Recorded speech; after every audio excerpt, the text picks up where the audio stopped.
வணக்கம் நண்பர்களே, இன்னைக்கு நம்ம வந்திருக்குது உலக புகழ்பெற்ற திருவண்ணாமலை அருணாச்சல சில்க் கோவில். இந்த இடத்துல காலை வச்சாலே மனசுக்கு ஒரு அமைதி கிடைக்குது. பாருங்க நண்பர்களே, ரோட்ல நடக்கும் போதே பூ வாசனை, மணி சத்தம், மனசு ரொம்ப காம் ஆகிடுது.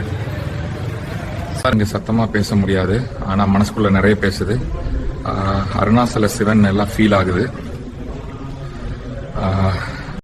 இப்போ தரிசனத்துக்காக கியூல நிக்கிறோம்.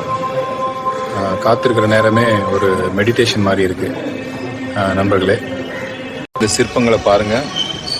இது வெறும் கல் இல்லை, இது டிவோஷன் சொல்லலாம். பிரசாதம் சாப்பிட போறோம்.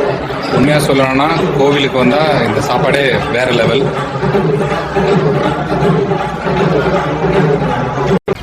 அரும்புச்சாச்சு நண்பர்களே. ஒவ்வொரு ஸ்டெப்பும் மனசுல இருக்கிற கவலைகளை குறைச்சிட்டே போகுது.